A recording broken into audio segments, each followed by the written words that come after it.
My online students and friends. हम लोगों ने इससे पहले पढ़ा सिंथेसिस या प्रिपरेशन ऑफ अल्काइल हैलाइड। अब हम लोग पढ़ेंगे रिएक्शन ऑफ अल्काइल हैलाइड, जिसमें हम लोग पढ़े थे type of reaction of alkyl halide, जिसमें पहला था हमारा इलिमिनेशन रिएक्शन, उसका टाइप था E1 रिएक्शन। E1 रिएक्शन कहते हैं वैसा रिएक्शन जिसमें रेट ऑफ रिएक्शन डिपेंड करता है सिर्फ कंसंट्रेशन ऑफ रिएक्टेंट पे। रिएक्टेंट यहाँ पे हम लोग अल्काइल हैलाइड या अल्कोहल ले सकते हैं और बेस के कंसंट्रेशन पे ये इंडिपेंडेंट होता है। बेस यहाँ पे हम लोग अल्कोहलिक या अल्कलाइन लेते हैं, एक्वस बेस नहीं लेते हैं, क्योंकि एक्वस बेस सब्स्टिट्यूशन रिएक्शन को फेवर करता है।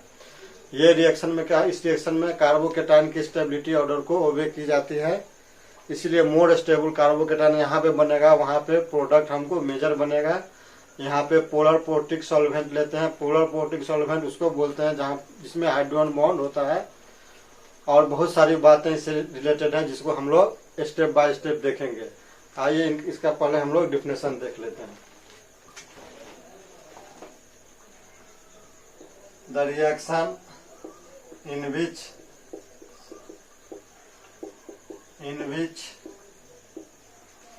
rate of reaction, rate या स्पीड कहिए, of the reaction in which rate of reaction depends on concentration of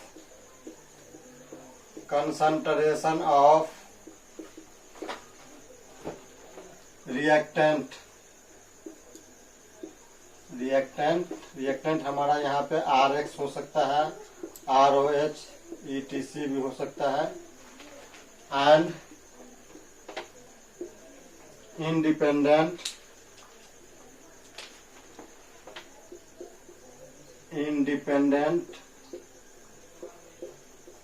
on concentration of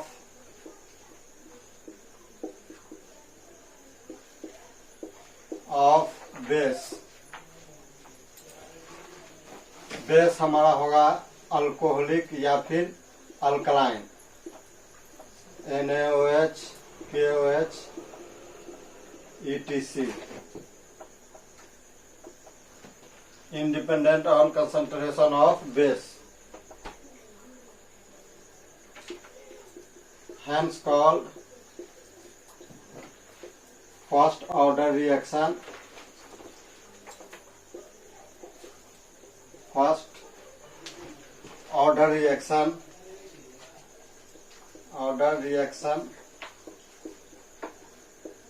with respect to reactant।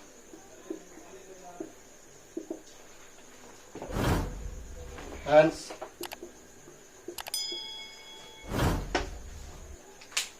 Rate बराबर हो जाएगा, यहाँ पे हमको रेट बराबर हो जाएगा के रेट कांस्टेंट के कंसंट्रेशन रिएक्टेंट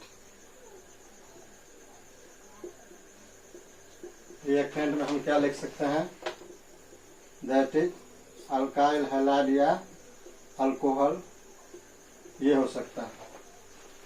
यहाँ पे क्या लिखा गया है, the reaction in which rate या speed of reaction depends on concentration of reactant. Concentration of reactant में क्या हो सकता है, अल्काइल हैलाइड या अल्कोहल। रिएक्टेंट में क्या है, अल्काइल हैलाइड या अल्कोहल। एंड इंडिपेंडेंट, ये क्या होता है, इंडिपेंडेंट होता है ऑन किसके कंसंट्रेशन पे, कंसंट्रेशन ऑफ बेस। इसीलिए ये क्या कहलाता है, हमको फर्स्ट ऑर्डर रिएक्शन कहलाता है। किसके रिस्पेक्ट में, first order reaction with respect to reactant. मतलब कहने का ये मतलब है यहाँ पे कि अगर रिएक्टेंट की मात्रा बढ़ा दी जाए, रिएक्टेंट का अमाउंट अगर इंक्रीज कर दिया जाए, तो इसका रेट या स्पीड ऑफ E1 रिएक्शन क्या होगा, उसी रिस्पेक्ट में बढ़ेगा। लेकिन अगर बेस का कंसंट्रेशन बढ़ा दिया या घटा दिया जाए, उससे E1 के रिएक्शन के रेट पे या स्पीड पे कोई फर्क नहीं पड़ने वाला है। जैसे मान लीजिए हम लोग इसको ऐसे समझ सकते हैं, मान लेते हैं कोई एक E1 रिएक्शन का एग्जाम्पल लेते हैं यहाँ पे।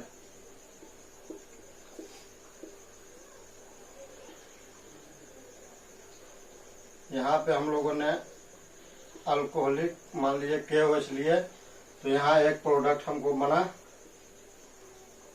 ये मान लीजिए एलिमिनेशन प्रोडक्ट बना। तो यहाँ पे हम क्या लिए, बेस लिए, ये हमारा प्रोडक्ट बना, ये रिएक्टेंट बना। मान लेते हैं इनिशियल इसका कंसंट्रेशन हम लोग ले लेते हैं, इनिशियल इसका कंसंट्रेशन अगर हम 2 ले लेते हैं, बेस का कंसंट्रेशन भी 2 लेते हैं, तो इसका रेट क्या हो जाता है, हमको रेट हो जाता है 4। अब ये मान लीजिए पहला एक्सपेरिमेंट किए हम, जिसमें इसका कंसंट्रेशन 2, इसका 2, ये रेट हो गया हमारा 4 टाइम। दूसरा स्टेप में हमने क्या किया कि इसके कंसंट्रेशन को 1 कर दिया, इसके कंसंट्रेशन को 4 कर दिया। तो हम यहाँ पे रेट क्या पाएंगे, रेट यहाँ पे हम क्या पाएंगे, ये क्या हो रहा है, हाफ हो रहा है ना। इस पे क्या होगा, इंडिपेंडेंट होगा। रेट क्या होगा, बेस पे क्या है, इंडिपेंडेंट है, independent on concentration of base. Base हमारा ये है, इसका कंसंट्रेशन 2 से क्या हो गया, 4 हो गया। तो इस पे क्या होगा, डिपेंड नहीं करेगा। डिपेंड किस पे कर रहा है, ये सिर्फ हमको रिएक्टेंट पे डिपेंड कर रहा है। रिएक्टेंट यहाँ क्या हो रहा है, 2 से 1 हो रहा है। तो यहाँ पे ये क्या हो गया, हाफ हो गया, मतलब रेट क्या होगा, 2, 4 से क्या हो जाएगा, 2 हो जाएगा। इस पे क्या हो रहा है, यहाँ पे इंडिपेंडेंट, यहाँ पे क्या है, ये इंडिपेंडेंट। फिर अगर मान लीजिए हम तीसरा केस ले लेते हैं, तीसरा केस में हम इसको 4 कर देते हैं और इसको 50 कर देते हैं, तो भी क्या होगा, हमारा रेट क्या हो जाएगा, यहाँ पे रेट क्या होगा, यहाँ क्या होगा, यहाँ से डबल हो गया ये। तो रेट कितना हो जाएगा हमारा, 8 हो जाएगा, 8 टाइम्स हो जाएगा। यहाँ पे क्या कि बेस का कंसंट्रेशन 50 कर दें या 4 कर दें या घटा दें। मान लीजिए 4th केस में हम क्या करते हैं, बेस का कंसंट्रेशन घटा देते हैं, इसका कंसंट्रेशन क्या कर देते हैं, हम 8 टाइम्स कर देते हैं, इसका कंसंट्रेशन हम 1 कर देते हैं। तो इसका रेट क्या हो जाएगा, इसका क्या है, 4 टाइम्स है, तो इसका 4 टाइम्स क्या हो जाएगा, यहाँ पे इसका रेट क्या हो जाएगा, 16 टाइम्स, 16 टाइम्स, 16 टाइम्स। मतलब हम लोग यहाँ पे क्या देख रहे हैं कि बेस का कंसंट्रेशन या बढ़ रहा है या फिर घट रहा है। यहाँ कंसंट्रेशन क्या हो रहा है, घट रहा है, यहाँ बढ़ रहा है, यहाँ पे क्या हो रहा है, कंसंट्रेशन बढ़ रहा है। तो इस पे क्या हो रहा है, इंडिपेंडेंट है, रेट हमारा इस पे डिपेंड नहीं कर रहा है, सिर्फ इस पे डिपेंड कर रहा है। इसको आप लोग नोट करें, फिर देखते हैं हम लोग आगे।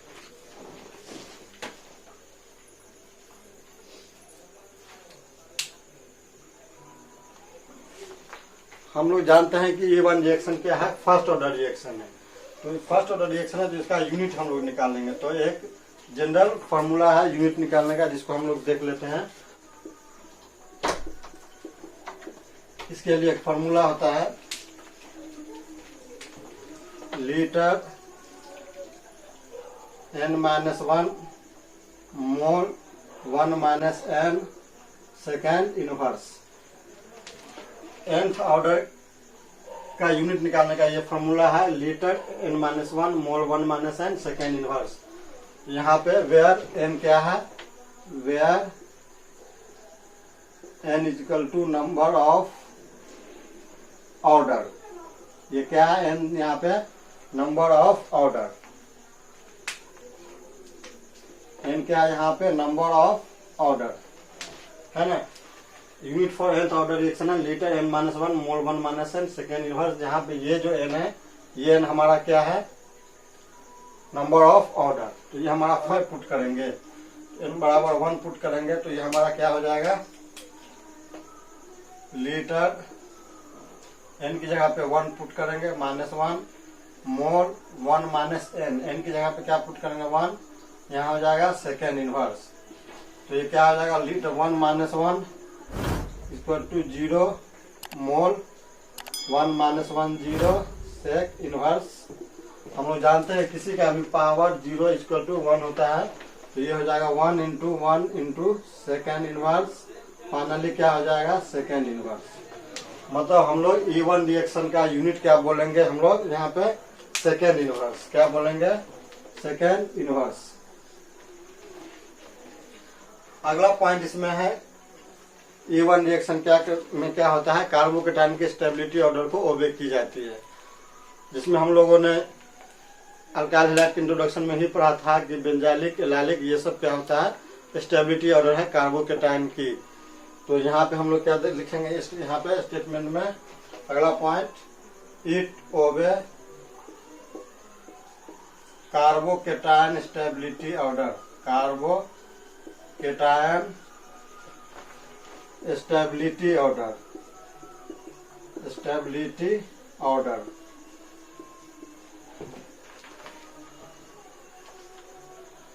Hence, rate of E1 reaction increase with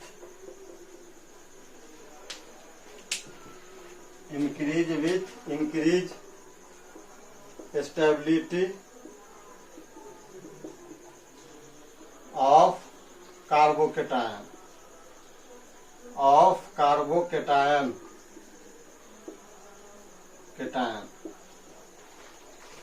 that is more stable carbocation,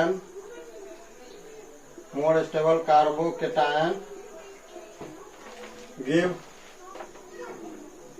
major product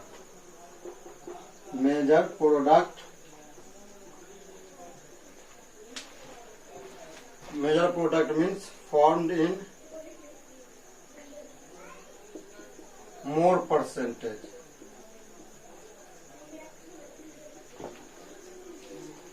ये क्या है, it obey carbocation stability order. E1 reaction क्या होता है, कार्बोकेटाइन स्टेबिलिटी ऑर्डर को ओबे करता है, ओबे कार्बोकेटाइन स्टेबिलिटी ऑर्डर। इसीलिए E1 रिएक्शन का रेट बढ़ेगा जब बढ़ेगा stability order of carbocation, means that is more stable carbocation देगा मेजर प्रोडक्ट, वो ज्यादा मात्रा में या ज्यादा परसेंटेज में बनेगा। While less stable carbocation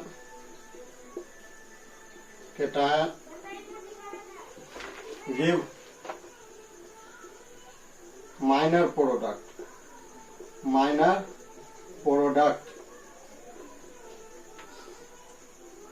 are formed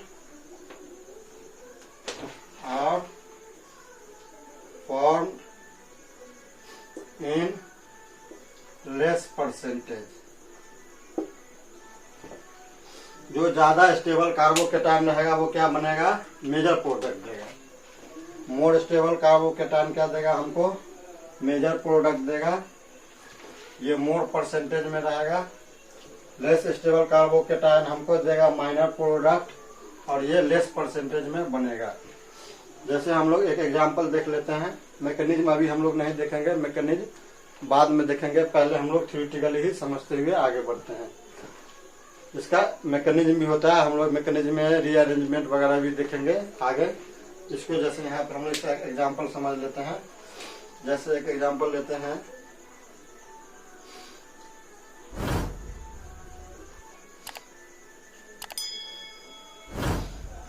मान लीजिए यहाँ पे एक हमको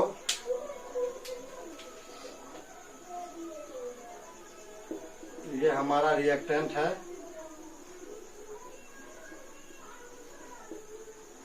इसमें हम क्या किए, यहाँ पे एक बेस डाल दिए, NaOH या कोई H कुछ भी डाल दे, लेकिन ये क्या होना चाहिए हमारा, अल्कोहलिक हो या फिर अल्कलाइन हो या फिर अल्कोहलिक हो। यहाँ पे हम लोग एक्वस बेस नहीं लेंगे, क्योंकि एक्वस बेस क्या फेवर करता है, सब्स्टिट्यूशन रिएक्शन, SN1 या SN2 reaction. Elimination means E1 E2 होने के लिए हमको क्या चाहिए, अल्कोहलिक या अल्कलाइन बेस चाहिए। तो हम यहाँ पे अल्कोहलिक या अल्कलाइन बेस लेंगे, तो यहाँ पे हमारा प्रोडक्ट बनने का, देखिए अभी यहाँ पे ये क्या डिग्री कार्बोकेटाइन है, ये 2 डिग्री कार्बोकेटाइन है, लेकिन यहाँ पे अगर हम रीअरेंजमेंट करके लाएंगे तो यहाँ पे कैसा प्रोडक्ट बनेगा, हमको 3 डिग्री पे बनेगा। तो हम लोग जानते हैं कि कार्बोकेटाइन के स्टेबिलिटी ऑर्डर में 3 डिग्री क्या होता है, ज्यादा स्टेबल होता है इन कंपेरिजन टू 2 डिग्री के। इसीलिए अगर हम इस 2 डिग्री के साथ प्रोडक्ट बनाए और क्या करें 3 डिग्री के साथ प्रोडक्ट बना, तो क्या होगा हमारे प्रोडक्ट में चेंज हो जाएगा। 2 डिग्री के साथ हमको यहाँ भी डबल बॉन्ड आ सकता है, यहाँ भी डबल बॉन्ड आ सकता है। 3 डिग्री के साथ डबल बॉन्ड यहाँ भी आ सकता है और यहाँ भी। या अगर इसे 2 डिग्री पे ही रिएक्शन कराए हम लोग तो एक प्रोडक्ट इस साइड आएगा और एक प्रोडक्ट इस साइड आएगा। या इसको हम लोग और भी इंटरेस्टिंग कर सकते हैं, इसको हम यहाँ पे ले आते हैं, एक कार्बन यहाँ बढ़ा देते हैं और इस कार्बन को हम यहाँ पे ले आते हैं। तो यहाँ पे ले आते तो अब ये क्या हो गया, ये 3 डिग्री हो गया। अब ये थोड़ा और ज्यादा इंटरेस्टिंग हो गया, क्योंकि अगर 2 डिग्री पे हम प्रोडक्ट बनाएंगे तो इस साइड बनेगा और इस साइड 2 प्रोडक्ट बनेगा। 3 डिग्री पे एक यहाँ बनेगा, यहाँ और यहाँ बनेगा। तो अब इसको हम लोग देख लेते हैं क्या कैसे होता है। तो अगर हम लोग यहाँ पे 3 डिग्री पे कराते हैं, ये अगर यहीं पे रहेगा तो डबल बॉन्ड मान लीजिए यहाँ पे बनता है। ये कहाँ पे हुआ, एट 3 डिग्री। कहाँ पे ये बना 3 डिग्री कार्बोकेटाइन। जब यहाँ पे प्लस आएगा तब प्लस 2 डिग्री के लिए क्या हो सकता है, एक डबल बॉन्ड यहाँ बन सकता है प्लस एक डबल बॉन्ड यहाँ बन सकता है। ये दोनों किसके लिए हो गया, हमको 2 डिग्री के लिए हो गया। ये दोनों किसके लिए होगा, ये दोनों प्रोडक्ट हमको बनेगा 2 डिग्री कार्बोकेटाइन के लिए। जब यहाँ पे प्लस आएगा तो ये 2 प्रोडक्ट बनेगा, और जब 3 डिग्री पे प्लस आएगा तो ये प्रोडक्ट बन सकता है, या यहाँ डबल बना सकता है, या यहाँ डबल बना सकता है। मान लीजिए हम उसको भी यहाँ पे लिख ही देते हैं।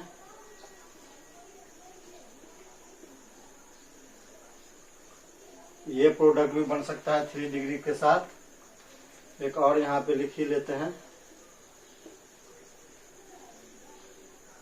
एक ये प्रोडक्ट बन सकता है 3 डिग्री के साथ। ये सब किसके साथ बनेगा, 3 डिग्री कार्बोकेटाइन के साथ। ये बनेगा 2 डिग्री के साथ। तो क्या होगा, जब इसका रिएक्शन कराएंगे हम इस बेस के साथ तो ये मोर स्टेबल प्रोडक्ट बनेगा हमको मेजर अमाउंट में, और ये लेस अमाउंट में बनेगा। ये क्या बनेगा हमको, माइनर प्रोडक्ट। और कहाँ बनेगा ये, less percentage due to less stable carbocation intermediate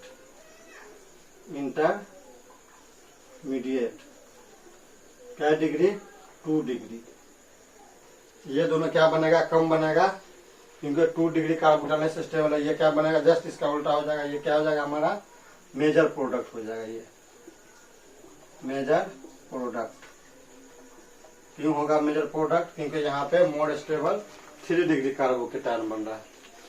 तो ये सब। अब और दूसरी बात यहाँ पे क्या है, हाइपर कंजुगेशन अगर देखिए तो यहाँ पे आपको ज्यादा है, क्योंकि अल्फा कार्बन यहाँ पे 1 2 3 है, यहाँ पे 2 है, यहाँ पे इसके केस में क्या है, 1 ही है, यहाँ पे इसके केस में 2 है, लेकिन इसके कंपेरिजन में यहाँ पे कम है। तो हम लोग यहाँ पे पढ़ेंगे आगे इसी में इवन रिएक्शन में ही सैट-जेफ या जेटिव रूल क्या होता है। उसमें होता है कि जब नंबर ऑफ अल्फा हाइड्रोजन या हाइपर कंजुगेशन इंक्रीज करता है तो परसेंटेज फॉर्मेशन ऑफ अल्कीन बढ़ जाता है। भाई उसी के कारण यहाँ पे क्या है, इसका परसेंटेज ज्यादा बनता है। अल्फा हाइड्रोजन या अल्फा कार्बन हम लोग देखते हैं कार्बोकेटाइन के रिस्पेक्ट में, जहाँ पे प्लस है उससे जितना भी कार्बन sp3 अटैच होता है उसको अल्फा कार्बन बोलते हैं। उसी अल्फा कार्बन से जो हाइड्रोजन अटैच रहता है उसको अल्फा हाइड्रोजन बोलते हैं। तो मान लीजिए अगर यहाँ पे प्लस आ जाता है तो इस कार्बोकेटाइन का अल्फा क्या होगा, 1 2 3, और यहाँ पे प्लस आएगा तो क्या होगा, इसका अल्फा कार्बन 1 और 1 2 होगा। यहाँ पे प्लस कैसे आएगा, इसका रीअरेंजमेंट कराते हैं हम लोग। यहाँ से शिफ्ट होकर के पॉजिटिव यहाँ आएगा, फिर हाइड्रोजन शिफ्ट कराएंगे, हाइड्राइड आयन शिफ्ट कराएंगे तो यहाँ पे प्लस आएगा 3 डिग्री। तो वो शिफ्ट कराने के बाद ये मैकेनिज्म कंप्लीट होता है। उस मैकेनिज्म को हम इसमें डिटेल में देखेंगे, लेकिन ये हम अभी थ्योरेटिकली समझे हैं। क्या समझे हैं, it obey carbocation stability order, hence rate of E1 reaction बढ़ेगा जब इंक्रीज होगा स्टेबिलिटी होगा। जैसे यहाँ पे स्टेबिलिटी क्या है, 3 डिग्री ज़्यादा है तो ये मेजर बनेगा, 2 डिग्री कम स्टेबल है तो ये माइनर बनेगा। इसको आप लोग नोट करें।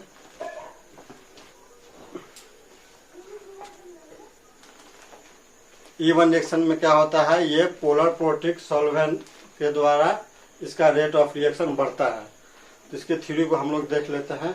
E1 रिएक्शन का अगला पॉइंट क्या है, rate of E1 reaction increase by polar protic solvent. Polar protic solvent, polar protic solvent उसको बोलते हैं जिसमें हाइड्रोजन बॉन्ड होता है।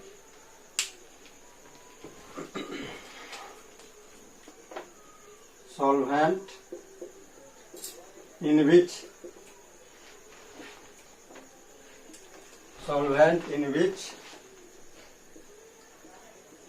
हाइड्रोजन बॉन्ड प्रेजेंट, इन विच hydrogen bond present, hydrogen bond present.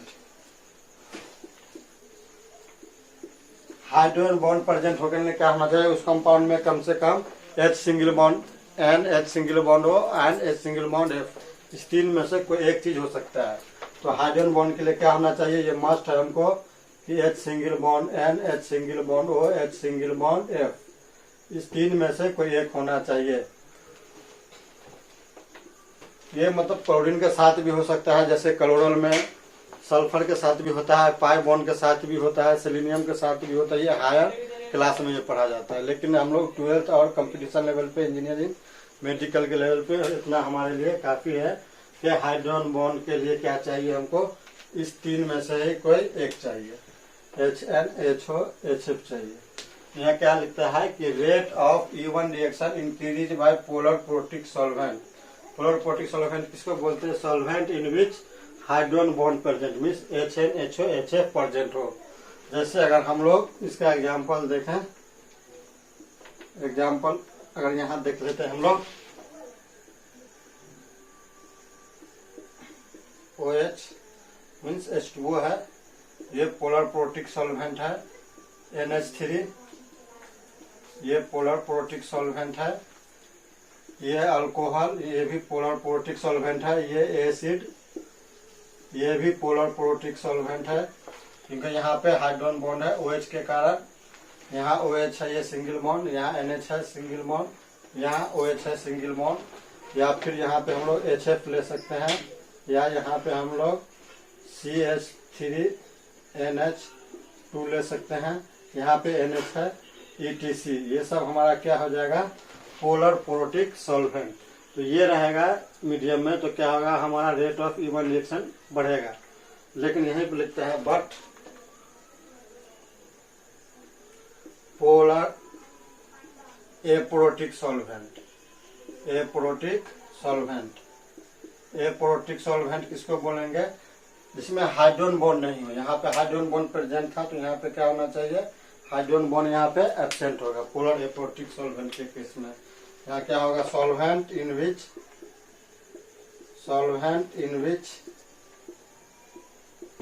Hydrogen bond absent, hydrogen bond absent, hydrogen bond absent. Hydrogen bond absent का मतलब क्या है कि वहां पे ये सब फंक्शनल ग्रुप ये नहीं होगा, HN, HO, HF नहीं रहेगा यहाँ पे। इसका एग्जाम्पल हम लोग देख लेते हैं।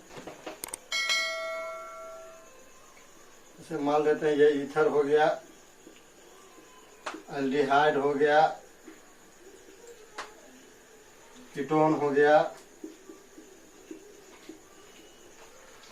ये सब क्या है, पोलर तो है लेकिन इसमें हाइड्रोजन बॉन्ड नहीं है। जैसे मान लीजिए CH3Cl ले लिए, CHCl3 ले लिए, तो ये सब क्या हो जाएगा, ये सब पोलर तो है लेकिन इसमें हाइड्रोजन बॉन्ड नहीं है। तो ये सब क्या करेगा, रेट ऑफ E1 रिएक्शन को घटाएगा। जैसे हम लोग कुछ इसका एग्जांपल देख लें, जैसे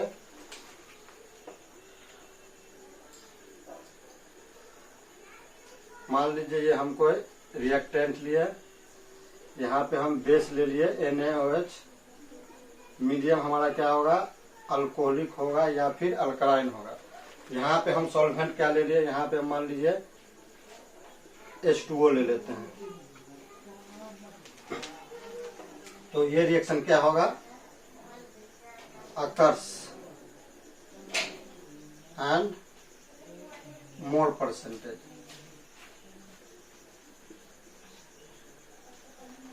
कौन रिएक्शन होगा यहाँ पे, E1 रिएक्शन होगा। लेकिन यहीं पे अगर हम क्या कर देते हैं, इसी में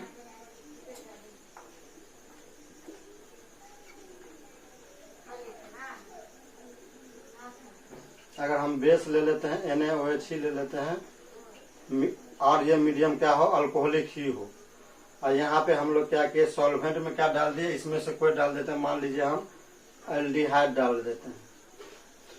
तो यहाँ पे ये क्या करेगा, पर्टिकुलर एपोटिक सॉल्वेंट डिक्रीज